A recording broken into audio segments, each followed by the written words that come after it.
Першая дыскусія разгарнулася наконт развіцця фондавага рынку і яго функцыянавання ў перыяд крызісу. Рынок каштоўных папер, як паказвае замежны вопыт, неабходна лічыць пэўным стабілізатарам эканомікі, і для Беларусі паўстала неабходнасць яго стварэння, упэўнены эксперты. Было ўзнята і пытанне народнай прыватызацыі, у тым ліку і эфектыўна працуючых буйных прадпрыемстваў.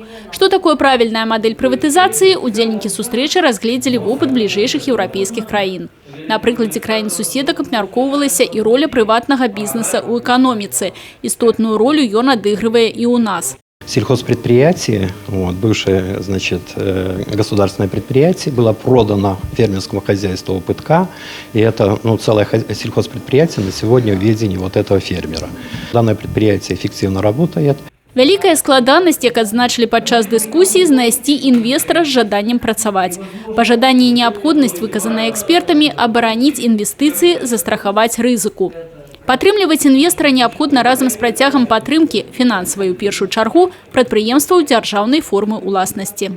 Сегодня он еще недостаточен, завтра он становится на ноги и достаточен. Таких примеров немало, где можно поддержать сегодня и получать завтра прекрасный результат. У АО «Плещица». Плещице было предоставлено ему поддержка в виде, по указу президента, в виде санации.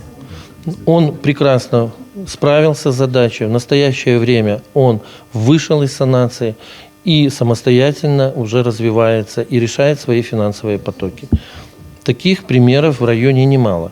Акрамя механізмаў дзяржаўнай падтрымкі аграрнага сектара разгледзелі таксама пытанні інавацыйнага развіцця эканомікі.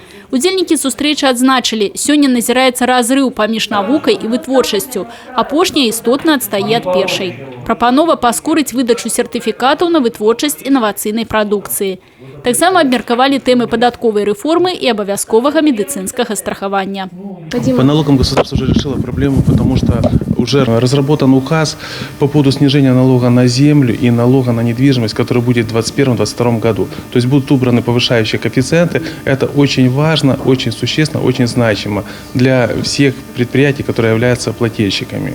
Что касается вопросов страховой медицины, я считаю, что, допустим, введение обязательного медицинского страхования, я считаю, что его быть не должно. Нужно мотивировать руководителей для добровольного страхования, введения платной медицины путем страхования через страховые компании. Павышэнне паўнамоцтваў, у тым ліку эканамічных, па падаткавых зборах і размеркаванні бюджэта для рэгіёнаў. Такая тэма таксама ўзнімалася.